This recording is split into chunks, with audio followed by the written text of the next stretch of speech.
नमस्कार, मैं हूं आपके साथ दीपक भदौरिया और आप देख रहे हैं एक्सप्रेस रिपोर्टर।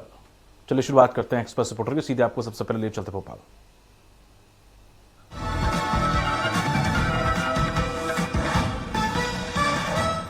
मध्य प्रदेश के मुख्यमंत्री डॉक्टर मोहन यादव अपनी जापान यात्रा से राज्य के लिए खुशखबरी लाए हैं। मध्य प्रदेश के मुख्यमंत्री डॉक्टर मोहन यादव जापान यात्रा से राज्य के लिए बड़ी खुशखबरी लाए हैं। उनकी 4 दिवसीय यात्रा के दौरान जापान की कई बड़ी कंपनियों ने यहां निवेश करने में गहरी रुचि दिखाई है। राज्य में जापान मध्य प्रदेश औद्योगिक सहयोग फोरम की स्थापना के प्रस्ताव को मंजूरी मिली है।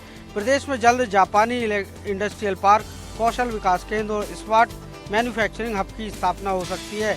इसके अलावा सरकार ने राज्य में जापान प्लस सेल स्थापित करने का फैसला किया है। इसके तहत एक डेडिकेटेड टीम जापान के निवेशकों के साथ संपर्क और उसका फॉलोअप करेगी। इतना नहीं, प्रदेश के विकास के लिए अब यहां जापानी मॉडल भी अपनाया जाएगा। इस तरह मोहन सरकार के मिशन गरीब, युवा, अन्नदाता, नारी शक्ति में अहम भूमिका जापान अदा कर सकता है। एक्सप्रेस रिपोर्टर के लिए भोपाल से कुमार संदीप।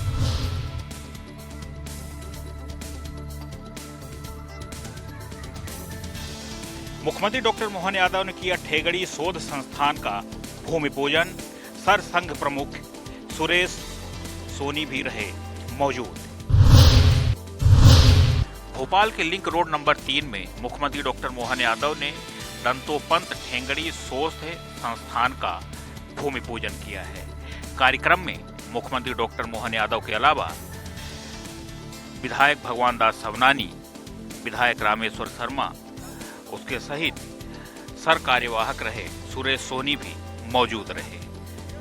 इस कार्यक्रम के दौरान सुरेश सोनी ने कहा कि दौड़ती भागती दुनिया में लोग संस्कृति को भूलते चले जा रहे हैं। जिस प्रकार से आज हमारी संस्कृति बदल रही है, उससे लोगों को सोचने और समझने की आवश्यकता है, क्योंकि जिस प्रकार से हम लोग पाश्चात्य संस्कृति की ओर आकर्षित हो रहे हैं, वो हमारे देश के लिए ठीक नहीं है।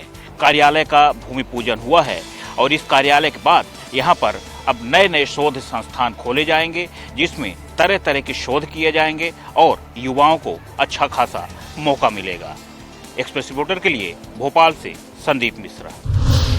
प्रयागराज में महाकुंभ में हुए हादसे से सबक लेते हुए प्रदेश शासन ने इस बार नर्मदा प्रकट उत्सव पर नर्मदा तटों पर विशेष सुरक्षा प्रबंध किए हैं, जिससे श्रद्धालुओं को कोई परेशानी ना हो। मंगलवार को नर्मदा प्रकट उत्सव मनाया जाएगा। शहर के अंतर्गत आने वाले 8 नर्मदा तटों पर लगभग 5 लाख से ज्यादा श्रद्धालु नर्मदा तट पर पहुंचते हैं और रात 12 बजे होने वाली विशेष आरती में शामिल होते हैं। नर्मदा तटों पर श्रद्धालु आसानी से पहुंच सके, इसके लिए शासन ने विशेष व्यवस्थाएं की हैं और इसके साथ ही कोई हादसा ना हो सके, उसके लिए भी तमाम इंतजाम यहां पर किए गए हैं। सुरक्षा के कड़े प्रबंध, सड़कों का चौड़ीकरण, पार्किंग की पर्याप्त व्यवस्था और इसके साथ ही आम श्रद्धालुओं की सुरक्षा, इसके लिए पुलिस, जिला प्रशासन और नगर निगम ने अपने तमाम अधिकारियों कर्मचारियों को इसी काम में लगा दिया है। नर्मदा तटों पर जमा होने वाले 5 लाख से ज्यादा श्रद्धालुओं की व्यवस्था करने के लिए जाहिर सी बात है कि प्रशासन को काफी मशक्कत करना पड़ती है। Arvind Dubey, express reporter, Jabalpur. इंदौर के सांवेर थाना क्षेत्र से कंटेनर से कटिंग करने वाले 2 कंजर गिरोह के सदस्यों को पुलिस द्वारा गिरफ्तार किया गया है। इंदौर के सांवेर पुलिस ने 2 ऐसे आरोपियों को गिरफ्तार किया है, जो कि रात के अंधेरे का फायदा उठाकर हाईवे पर गुजर रहे ट्रकों से माल चुरा लिया करते थे। इस बारे में जानकारी देते हुए सांवेर थाना प्रभारी कमल सिंह गहलोत ने बताया कि पिछले दिनों हरियाणा निवासी फरियादी शेख मोहम्मद ने सांवेर थाना क्षेत्र पर शिकायत दर्ज कराई थी कि वह बेंगलुरु से हरियाणा की तरफ LED टीवी का केप लेकर जा रहा था। इसी दौरान रास्ते में सांवेर थाना क्षेत्र में अज्ञात चोरों द्वारा ट्रक कटिंग कर LED टीवी चुरा लिए गए थे, जिस पर पुलिस द्वारा अज्ञात आरोपी के खिलाफ प्रकरण दर्ज कर उनकी तलाशी शुरू की गई थी। पुलिस की खुफिया टीम द्वारा जांच की गई तो पता चला कि इस तरह ट्रक कटिंग कंजर गिरोह के सदस्य ही करते हैं, जिस पर पुलिस द्वारा तत्काल कार्रवाई करते हुए देवेश जिले के कंजर गैंग के सदस्य घर छापामार कार्रवाई कर उन्हें गिरफ्तार किया गया। साथ ही 3 LED टीवी भी जब्त किए गए। पकड़ाए गए दोनों ही आरोपियों से सांवेर की पुलिस थाना पुलिस द्वारा पूछताछ किया जा रहा है। वहीं अन्य कंटेनर से कटिंग के मामले भी उजागर होने की संभावनाएं व्यक्त की जा रही है। इंदौर से एक्सप्रेस रिपोर्टर विकास सिंह सोलंकी। ग्वालियर में 2 साल पहले तलाक लेने के बाद भी एक पत्नी ने अपने पति की दूसरी शादी में पहुंचकर जमकर हंगामा किया। दरअसल में जनगण थाना क्षेत्र के नई सड़क पर स्थित मैरिज हॉल सूजाबाद में रविवार रात उपेंद्र सिंह की शादी थी। बारात जब मैरिज हॉल में पहुंची, उस दौरान नेहा नाम की महिला ने थाने आकर जमकर उत्पात किया और शिकायत की कि उसका पति दूसरी शादी करने जा रहा है। पुलिस उसके साथ उपेंद्र के विवाह कार्यक्रम में पहुंच गई। इस दौरान नेहा ने ये कहकर कि उपेंद्र उसका पति है, जमकर हंगामा मचाया और स्टेज पर बैठी दुल्हन को उतारने की कोशिश की, लेकिन कुछ ही देर में समूचा मामला साफ हो गया। दरअसल मौके पर पहुंची पुलिस को उपेंद्र के परिजनों ने बताया कि 25 नवंबर 2012 को उपेंद्र की नेहा से शादी जरूर हुई थी, लेकिन 16 अक्टूबर 2024 को दोनों का तलाक हो गया है।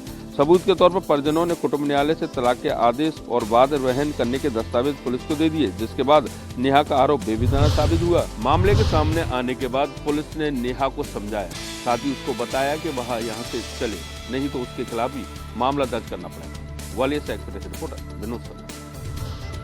छत्तीसगढ़ में आयकर विभाग की छापेमार कार्रवाई अब पूरी तरीके से खत्म हो चुकी है। इस कार्रवाई में कई चौंकाने वाले खुलासे सामने आए हैं।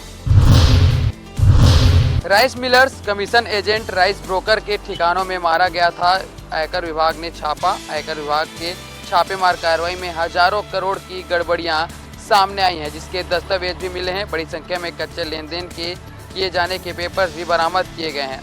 दस्तावेज सीज कर आयकर विभाग की टीम अब अन्वेषण की जो वापस लौट चुकी है। आईटी विभाग के अफसर ने जब्त दस्तावेज को मुख्यालय में जमा कर दिया। बता दें कि बीते सप्ताह रायपुर, दुर्ग, धमतरी, काकीनाडा, आंध्र प्रदेश मिलाकर 25 ठिकानों पर आयकर ने छापेमार कार्रवाई की थी, जिसमें सत्यम बालाजी समूह, साई हनुमत इंडस्ट्रीज के साथ ही कमीशन एजेंट, राइस ब्रोकर के 25 ठिकानों पर दबिश दी गई। इनकम टैक्स के छापेमार कार्रवाई में 10 करोड़ कैश और 2.5 करोड़ के ज्वेलरी भी बरामद किए। इसके साथ ही कई महत्वपूर्ण दस्तावेज भी बरामद किए गए थे। फिलहाल देखना होगा कि आगे की आईटी विभाग की कार्रवाई किस तरीके से सामने आती है। एक्सप्रेस रिपोर्टर रायपुर से गोपी कृष्ण साहू। नगरीय निकाय चुनाव के लिए घोषणा पत्र जारी करने के पहले राजनीतिक पार्टियां प्रदेश में आरोप पत्र जारी कर रही है। बीजेपी जहां आरोप पत्र जारी करने की बात कह रही, वहीं कांग्रेस ने बाकायदा आरोप पत्र जारी कर दी। नगरीय निकाय चुनाव में राजनीतिक पार्टियों के बीच एक और जहां सोशल मीडिया में पोस्टर वार जारी है, वहीं अब इतिहास और उपन्यास की बातें हो रही है। कांग्रेस ने प्रदेश सरकार के खिलाफ आरोप पत्र जारी कर 25 नाकामियां गिनाई हैं, जिस पर वित्त मंत्री ओपी चौधरी कहते हैं कि 5 साल में कांग्रेस ने जो कृत्य किए हैं उसका आरोप पत्र बनाएंगे तो उपन्यास से बड़ी पुस्तक बनेगी।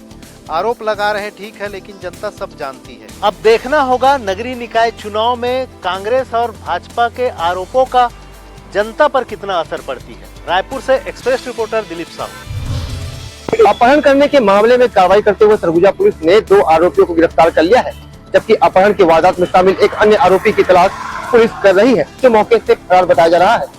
पूरा मामला अंबिकापुर के मणिपुर थाना क्षेत्र का है।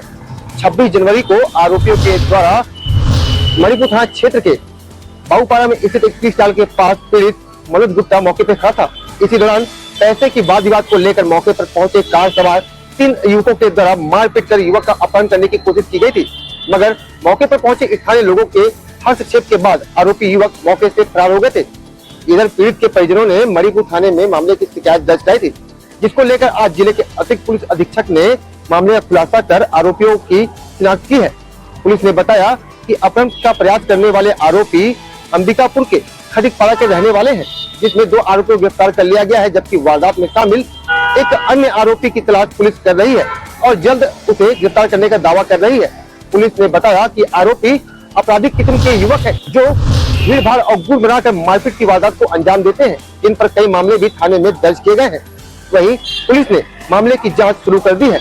एक्सप्रेस रिपोर्टर के लिए अंबिकापुर से संजय रजक की रिपोर्ट। ऐतिहासिक महाकुंभ का तीसरा और अंतिम अमृत स्नान लगातार जारी है। सभी 13 अखाड़े अमृत स्नान कर चुके हैं। मुख्यमंत्री योगी आदित्यनाथ लखनऊ में बने वार रूम से सुबह 3 बजे से ही महाकुंभ पर सीसीटीवी के जरिए नजर बनाए हुए अधिकारियों को दिशा निर्देश दे रहे हैं। ऐतिहासिक महाकुंभ का तीसरा और अंतिम अमृत स्नान लगातार जारी है। मेला क्षेत्र के 15 किलोमीटर के रेडियस में श्रद्धालुओं की भारी भीड़ इकट्ठा हुई है। मौनी अमावस्या के हुए हादसे के बाद जागा प्रशासन ने मुख्यमंत्री योगी आदित्यनाथ के दिशा निर्देश के बाद लगातार श्रद्धालुओं को संगम स्नान करा के वापस भेजने के लिए प्रतिबद्धता दिखा रही है। सीएम योगी आदित्यनाथ सुबह 3 बजे से ही अपने आवास में सीसीटीवी के जरिए वार रूम में बैठकर अपने मातहतों के साथ महाकुंभ पर लगातार नजर बनाए हुए हैं। कल मुख्यमंत्री योगी आदित्यनाथ बीते मौनी अमावस्या के दिन हुए भगदड़ के बाद प्रशासन के हाथ पांव फूल गए थे। उसकी चुनौती थी बसंत पंचमी के दिन होने वाले यानी आज अमृत स्नान काफी सुचारू ढंग से जारी हो। मुख्यमंत्री योगी आदित्यनाथ खुद ग्राउंड जीरो पे पहुंचे थे और इसे व्यवस्थित करने के लिए हर वो कोशिश किए थे। नतीजा आज सामने है, लोग व्यवस्थित होकर के स्नान कर रहे हैं। एक्सप्रेस रिपोर्टर घनश्याम निशान चौरसिया।